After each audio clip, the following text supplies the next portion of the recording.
Nifty তো পুরো পাগলের মতো মুভ দিচ্ছে। দেখুন এরকম যখন মুভ হয় তখন কিন্তু যারা ছোট ট্রেডার, অপশান বায়ার এবং রিটেলাররা, এরা কিন্তু বেশি প্রফিট করতে পারে না, কারণ এদের সবসময় একটা ভয় থাকে যে এই বুঝি মার্কেট পড়ে যাবে। এই রকম সিচুয়েশানে তারাই বেশি প্রফিট করে যারা নিচে থেকে হোল্ড করে আছে। ব্যাঙ্ক নিফটি তো অল টাইম হাই চলে গেল, নিফটিও আজকে প্রায় 273 পয়েন্ট প্লাস 24,000-এর উপরে ক্লোজ হয়েছে।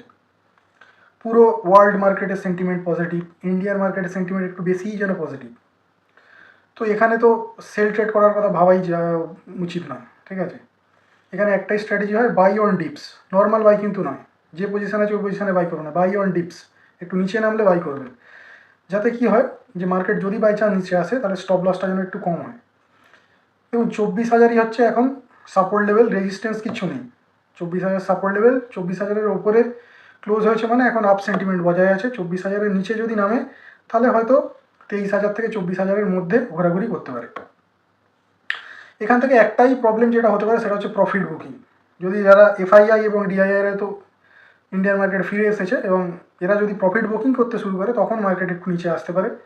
এছাড়া মার্কেট নিচে আসার কোনো সম্ভাবনা নেই।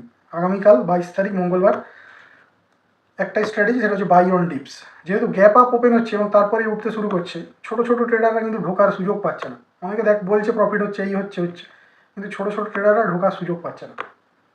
কালকে যদি মার্কেট গ্যাপ আপ ওপেন হয় এরকমই এবং এই পজিটিভ সেন্টিমেন্টটা বজায় থাকে, ওয়ার্ল্ড ইন্ডেক্সগুলো দেখবেন যদি পজিটিভ সেন্টিমেন্ট বজায় থাকে তাহলে বাই অন ডিপস, নিচে নামলে বাই করবে। এটাই এখন স্ট্র্যাটেজি, এটাই এখন করার, আর কিছু করার নেই।